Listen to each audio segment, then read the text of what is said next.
अस्सलाम वालेकुम जी and welcome back to the video. और आज जो वीडियो का टॉपिक है वो है why you choose University of Wollongong. तो ये एक बहुत लंबा सा नाम है यूनिवर्सिटी का, तो इसलिए बार बार नहीं मैं इसको लूँगा।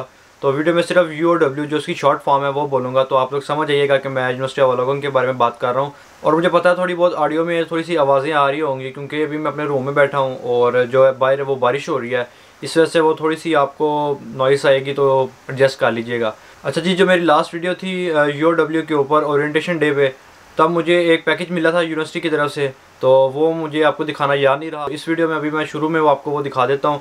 तो ये एक बैग था जो उन्होंने मुझे दिया है ओरिएंटेशन डे के ऊपर, और मैं आपको दिखाता हूँ इसके अंदर से उन्होंने क्या क्या दिया है।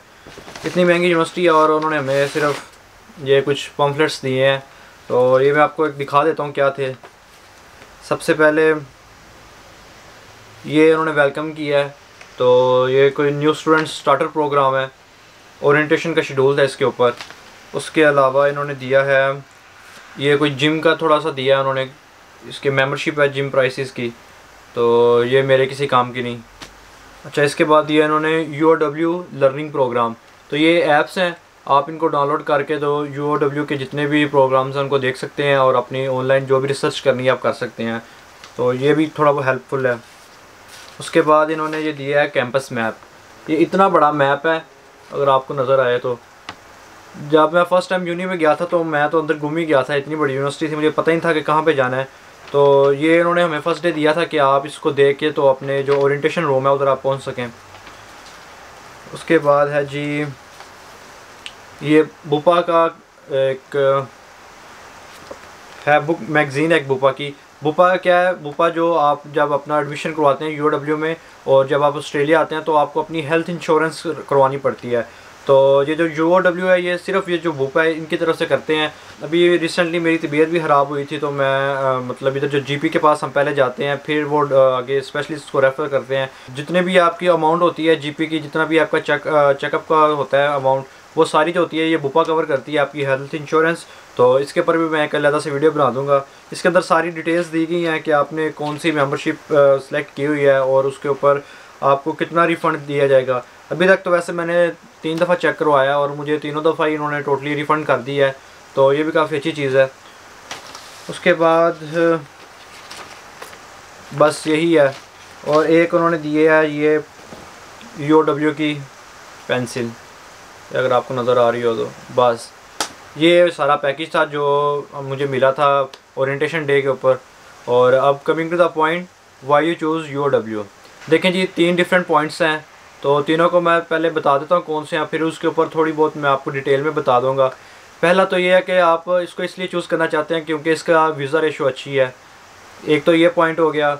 सेकेंडली आप इसको इसलिए चूज़ करना चाहते हैं क्योंकि ये रीजनल सिटी में है और आपको इसको PR के लिए आप अप्लाई कर सकते हैं इसके बाद, दूसरा पॉइंट ये हो गया। और तीसरा इसको चूज़ करने का आपका ये मकसद है कि आप इसकी स्टडी अच्छी है और आप मतलब आगे फर्दर अच्छी स्टडी करना चाहते हैं UOW में आके। अच्छा जी, पहले पॉइंट पे अगर बात करें वीज़ा रेशो पे, अगर मेरी तरह आपको भी बहुत एक्साइटेड है और आपको बस ये है कि मैंने किसी तरीके भी बस ऑस्ट्रेलिया जाना है, और अगर आपको मैं अपनी बात को बताऊं तो अभी मैंने अप्लाई भी नहीं था किया और मैंने अपने पूरे ख़ानदान में बता दिया था कि मैं ऑस्ट्रेलिया जा रहा हूं, तो मुझे रोज़ाना पूछते थे कि अभी तक तुम गए नहीं, अभी तक तुम इधर ही हो, ये हो वो है। तो मेरे दिमाग में बहुत सारी बातें आती थी, तो मैं कहता था बस किसी तरीके मैंने ऑस्ट्रेलिया जाना है, मेरा वीज़ा लगना चाहिए। मुझे ये कोई इशू नहीं था कि मैं किस यूनिवर्सिटी में जा रहा हूँ, किस सिटी में जा रहा हूँ, मैंने किसी चीज़ का ख्याल नहीं रखा। बस मुझे ये था कि मुझे वीज़ा मिलना चाहिए।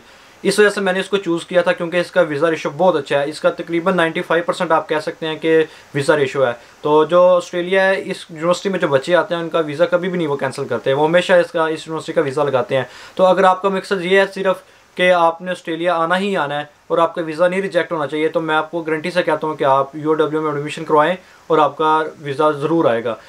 अच्छा, फिर अगर बात करें जिनका कैंसिल हो जाता है, वो फिर आपके जो कंसल्टेंट है उनके जो फ़ाइल लगाने में कोई डिफरेंस है। बाकी इस यूनिवर्सिटी का वीज़ा जो है वो कभी भी नहीं ऑस्ट्रेलिया में कैंसिल करते, इस चीज़ की मैं आपको गारंटी देता हूँ। अगर और आप अपना जो कंसल्टेंट है उसको वाइजली चूज़ करें, और आपको पता होना चाहिए कि आप अपने डॉक्यूमेंट सारे सही से लगा रहे हैं, आपके नंबर्स वगैरह सारे ठीक हों, तो इस आपको लाजमी जो है ये यूनिवर्सिटी जो है वो वीज़ा देती है। उसके बाद सेकेंडली अगर बात की जाए रीजनल सिटी के बारे में और PR के बारे में, देखिए जी, UOW जो है वोलोंगोंग कैंपस, उसके अंदर पहले ये जो वोलागोंग था वो रीजनल नहीं था एरिया, तो ये है न्यू साउथ वेल्स में, लेकिन अब इसको कुछ देर ही हुई है, कोई 5-6 माह ही हुए हैं कि इसको रीजनल कर दिया गया है।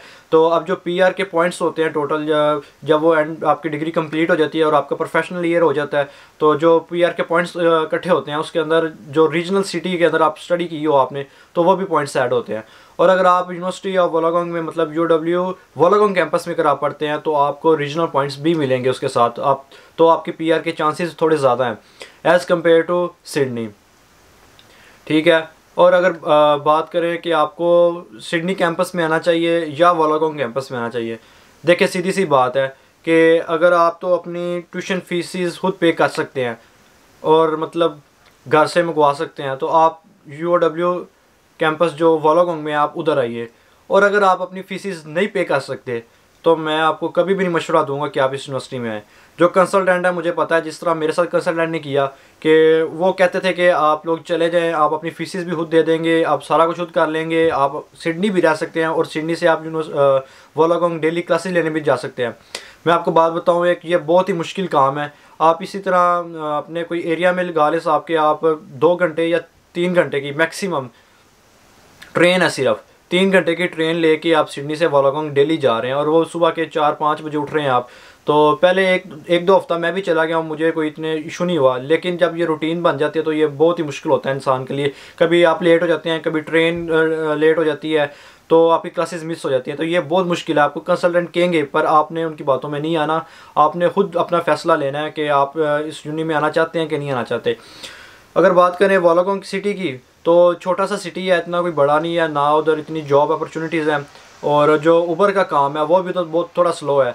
मैंने एक दफ़ा की थी उधर उबर, तो जो रेस्टोरेंट्स हैं वो एक ही जगह के ऊपर हैं थोड़े से, और उससे जब आप लेते हैं कोई फूड वगैरह और जब डिलीवर करने जाते हैं आप, तो इतनी दूर की डिलीवरीज आ जाती हैं, तो आपको उधर देख के जानी पड़ती है और फिर आपको वापस आना पड़ता है उसी रेस्टोरेंट पे। तो ये एक तो आपका टाइम भी बड़ा वेस्ट होता है, ऊपर से जो उधर रोड्स हैं वो बहुत ऐसे स्लाइड्स सी बनी हुई हैं, तो जो स्टूडेंट स्टार्ट में आते हैं वो ज़ाहिर बात है साइकिल पे स्टार्ट करते हैं, तो बहुत मुश्किल हो जाता है उनके लिए। गाड़ी पे थोड़ा फिर और सिस्टम है, अगर आपके पास लाइसेंस है तो बहुत अच्छी बात है। और अगर बात करें दूसरी जॉब्स की, तो हमेशा जब भी बच्चे आते हैं पाकिस्तान से, उनके आने से पहले इधर बहुत से बच्चे पहले आ जाते हैं इंटरनेशनल, जो और कंट्री से आते हैं, इंडिया से आते हैं, नेपाल से आते हैं, और जो ऑलरेडी उधर जॉब्स कर रहे होते हैं। तो वो जितने भी रेस्टोरेंट्स वाले होते हैं वो अपने रेफरेंस के थ्रू जो उनके स्टूडेंट्स आते हैं सिर्फ उनको जॉब्स दे देते हैं, तो जॉब्स बहुत जल्दी फिल हो जाती है क्योंकि छोटा सा एरिया है और जॉब्स जो है वो बड़ी जल्दी फिल हो जाती हैं। तो जो न्यू स्टूडेंट्स आते हैं उनको बहुत मुश्किल से जॉब मिलती है। मेरे उधर काफ़ी दोस्त हैं, क्योंकि मैं तो उधर रह नहीं रहा, लेकिन वो मुझे सारा बताते रहते हैं कि हमने कितनी जगह पे अप्लाई किया, मतलब उन्होंने कोई एक शॉप नहीं छोड़ी वोलागोंग में, सब में अप्लाई किया हुआ है, लेकिन सब में यही चीज़ थी कि स्टूडेंट्स पहले आ चुके थे और उन्होंने पहले आके जॉब ले ली थी। और अगर आपका वीज़ा बड़ी जल्दी आ जाता है तो मैं भी आपको ये सजेस्ट करूँगा, अगर आपने वोलागोंग में आना है तो जितनी जल्दी हो सके आप आएँ और आके किसी न किसी जॉब को आप अवेल करें, क्योंकि जितनी लेट आएंगे उतने आपके चांसेस कम हो जाएंगे। सेकेंडली अगर बात करें सिडनी में रहने की, तो आप सिडनी में रह सकते हैं, इधर आप जॉब्स की जो अपॉर्चुनिटीज़ है वो बहुत ज़्यादा हैं, लेकिन आपको ये डिसाइड करना पड़ेगा कि आप इतना ट्रैवल कर सकते हैं डेली। मतलब अगर मैं आपको एवरेज बताऊँ तो 3 से 4 घंटे सिर्फ लगते हैं जाने के और इतने ही लगते हैं आने के, मतलब 8 घंटे तो 8 या 7 घंटे आप तो सिर्फ इसी चीज़ में वेस्ट कर रहे हैं अपने पूरे दिन के। तो ये बहुत मुश्किल हो जाता है आपको डेली इधर से उधर आना जाना। तो ये आपका डिसीजन है, आपको सिलेक्ट करना है कि आप इसको वोलागोंग कैंपस में आना चाहते हैं तो फिर आपको पीआर के ऑप्शन है, और अगर आप सिडनी में आना चाहेंगे तो पीआर आपको नहीं मिलेगी, क्योंकि ये ऑलरेडी बहुत जो सिटी है फिलअप हो चुका है, तो इधर पीआर के कोई चांसेस नहीं है, ठीक है। उसके बाद तीसरी बात करें जो है वो है स्टडी के ऊपर। देखें जो UOW है ये बहुत ही अच्छी यूनिवर्सिटी है, मतलब इसके आपके दुबई में भी कैंपस है, इसका जो ऑस्ट्रेलिया के अंदर 2-3 कैंपसेस हैं, इसके सिडनी के अंदर इसके 2 कैंपस हैं। तो स्टडी वाइज मैं आपको बताऊं तो ये बहुत अच्छी यूनिवर्सिटी है। अगर आप चाहते हैं कि आप किसी अच्छी यूनिवर्सिटी से पढ़ें और आपको मतलब एक्सपीरियंस मिले तो आप इस यूनिवर्सिटी में ज़रूर आएँ, लेकिन फिर वही बात है कि आपको सिलेक्ट करना है कि आप अगर अपनी फ़ीसेस खुद दे सकते हैं, अपने घर वाला अफोर्ड कर सकते हैं इसकी फ़ीसेस, तो आप ये इस कॉलेज में और या इस यूनिवर्सिटी में लाजमी है। इसके बाद अगर बात करें तो मुझे बहुत से लोगों ने ना मेरे कमेंट्स में काफ़ी चीज़ों के बारे में पूछा कि इस कोर्स की कितनी फ़ीस है, इस कोर्स की कितनी फ़ीस है, और ये कोर्स जो यूनिवर्सिटी है वो पढ़ा रही है नहीं पढ़ा रही। तो देखें मुझे हर कोर्सेज़ के बारे में तो मुझे भी नहीं पता कि यूनिवर्सिटी क्या पढ़ा रही है और क्या नहीं पढ़ा रही है और उसकी क्या फ़ीसिज़ है। इसका एक बहुत ही सिंपल और बेहतरीन सा हल है कि आप गूगल पे जाएँ और इनकी यूनिवर्सिटी की जो वेबसाइट है, UOW लिखें आप तो यूनिवर्सिटी की इनकी वेबसाइट ओपन हो जाएंगी। तो उसके अंदर कोर्सेज़ में आप जाएँ और जितने भी कोर्सेज़ हैं आप उसको स्टडी करें, उसकी फ़ीस स्ट्रक्चर भी उधर आ जाएगी सारी, और जितने भी कोर्सेज़ हैं और जो सेशंस हैं, आपका जुलाई इनटेक है, फरवरी इनटेक है, जितने भी इनटेक्स हैं वो सारे आ जाएंगे, और पूरे ईयर का जो कैलेंडर होता है वो भी आ जाता है। तो मेरे से बेहतर आपको इन्फॉर्मेशन गूगल दे सकता है, मेरे से बेहतर आपको इन्फॉर्मेशन जो उनकी अपनी वेबसाइट है वो दे सकती है। उसके अलावा अगर आपने यूनी के बारे में थोड़ी बहुत इन्फॉर्मेशन लेनी है तो आप इनके जो ऐप्स हैं वो भी डाउनलोड कर सकते हैं। आप लोग प्ले स्टोर पर जाएँ और जो UOW है वो सर्च करें और इनके 2-3 ऐप्स हैं उनको आप लोग डाउनलोड करें, तो उसके ऊपर भी आप बहुत सी इन्फॉर्मेशन ले सकते हैं। शायद मुझे लगता है कि वो जो UOW के स्टूडेंट्स की ID होती है वो लगाएं तो वो ऐप्स चलते हैं। तो जो ऑलरेडी इधर के स्टूडेंट्स हैं मैं उनसे बात कर रहा हूँ कि अगर आप उसको डाउनलोड कर लें, उसके अंदर अपना पासवर्ड वगैरह लगाएं, अपनी ईमेल लगाएं, तो आप बहुत सारी चीज़ें जो है वो एक्सप्लोर कर सकते हैं। उसके अलावा अगर कोई भी आपको और क्वेश्चन हो यूनिवर्सिटी से रिलेटेड, अगर किसी कोर्स से रिलेटेड, अगर आपने कोई और चीज़ पूछनी हो तो मुझे इसके कमेंट सेक्शन में बता दीजिएगा। जब तक आप बताएंगे नहीं तो मैं आपको किस तरह उसका आंसर कर सकता हूँ। तो ये जो बातें थी थोड़ी बहुत वो मेरे जहन में आ रही थी वो मैंने कर दी हैं, और अगर कोई रह गई है या आपने कोई और चीज़ पूछनी है तो मुझे आप लोग कमेंट सेक्शन में लाजमी बताइएगा। तो तब तक के लिए इजाज़त दें। अल्लाह हाफिज़।